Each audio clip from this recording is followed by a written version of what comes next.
What's going on, everyone? Welcome to Kraken of the Week, episode 24. This week featuring the Monk 52. Now, Monk has their own World of Warship Legends YouTube channel, recently surpassing 1,000 subscribers. Congratulations on that, Monk. Encourage you to go take a look at the great content on the channel and see if that's something you would like to subscribe to. You can get a link of their channel below in the description or by clicking the card right above. Digging into the gameplay now.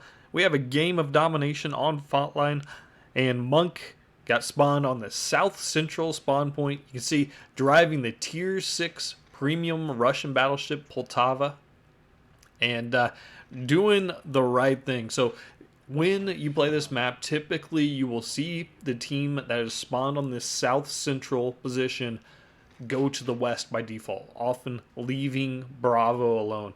That's typically not the right move. Of course, it's always going to be very situational. Sometimes you want to move into the middle of this map, sometimes you don't want to. But right here, I'd really like this. Not seeing any ships spotted off to the northeast, which is where the enemy would spawn if they're going for the Bravo point.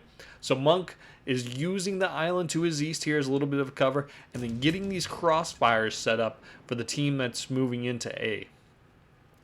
Poltava has some extremely flat shell arcs, 356mm guns, got 9 of them. Decent reload, and they hit extremely hard. Cruisers are in a lot of danger. Any kind of broadside battleship is going to be hurting. They want to make sure that you don't go broadside to this ship because it can be truly devastating with as flat as these arcs are. Right there, the first red team member goes down.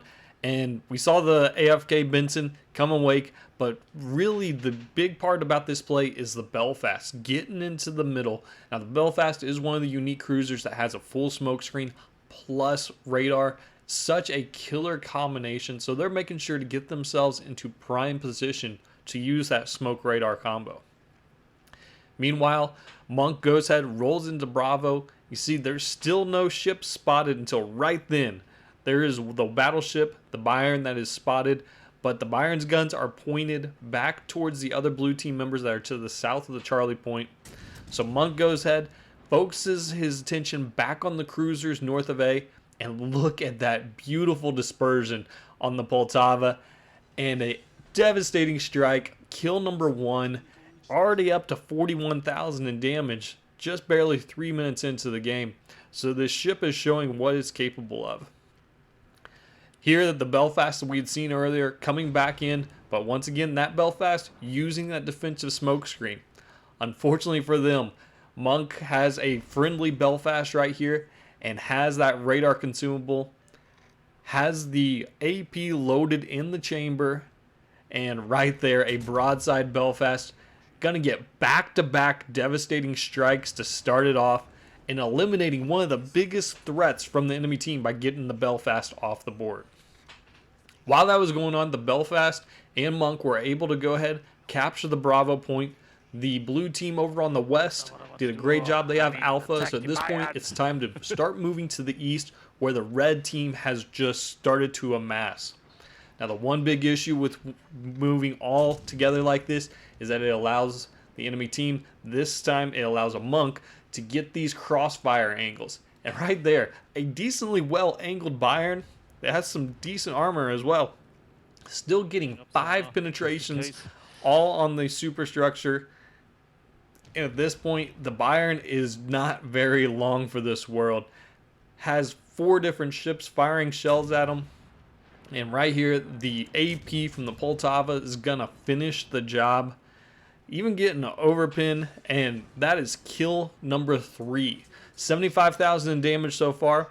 And now this is the other crossfires that we were wanting to talk about. The Molotov here sitting in Charlie, not paying attention to what's happening in the central part of the map. Since Monk was aggressive early, it allowed them to get into this position to look straight down the alleyway between the 2 islands and get these crossfires. The Molotov completely broadside and ends up getting some love from RNG as 4 overpins. That could have been the end of the game for the Molotov.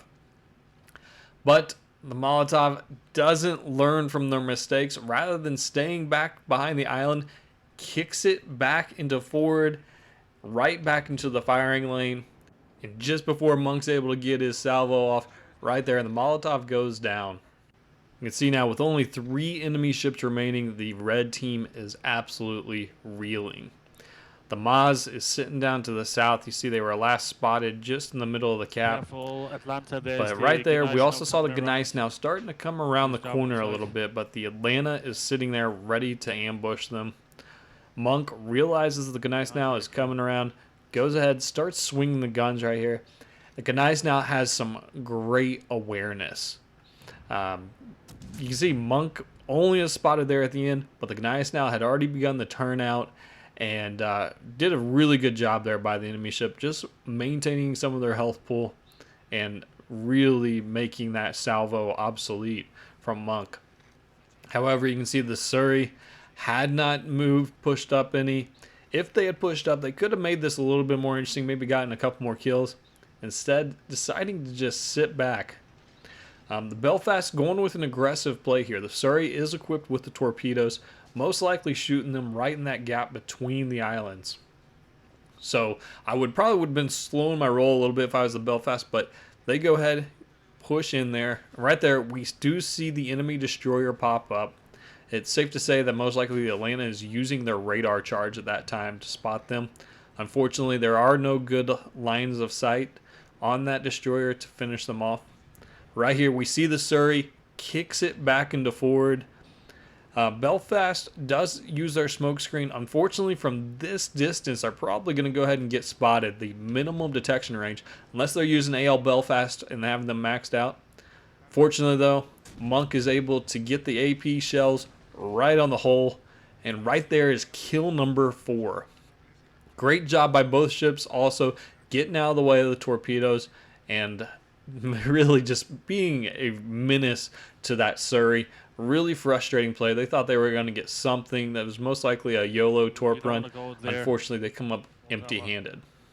Now the blue team has both Alpha and Bravo. They are locking up Charlie, so the red team is not accruing any points. And at this point, it's a race to whether they're going to kill all the red team ships or max out the 1,000 points. You see, at this point, Monk has very little to worry about. Even if he were to die, the blue team's going to go ahead and win. So getting aggressive and getting around the corner here to try to get some shots on the Gneiss now. One thing I do want to point out while this is happening, if you look over there all the way to the far west around Alpha, you see there's still a blue battleship just coming out of the cap. And that's what happens when you get a battleship out of position. It makes it so that you're going to be completely meaningless towards the end game. So when you're much more purposeful about your positioning, staying in the middle instead of going towards the edges, and just paying attention to where the enemy team is moving as is required in order to address their movements, but also make sure you stay relevant in all phases of the game. Right here, the Maz gets tired, goes ahead and opens up their gun. Monk had the shells loaded, puts them in the air, and right there, kill number 5. That's the Kraken. Taking a look at the scoreboard here, absolutely stellar match for the blue team. Great game for Monk, and overall, another fantastic Kraken.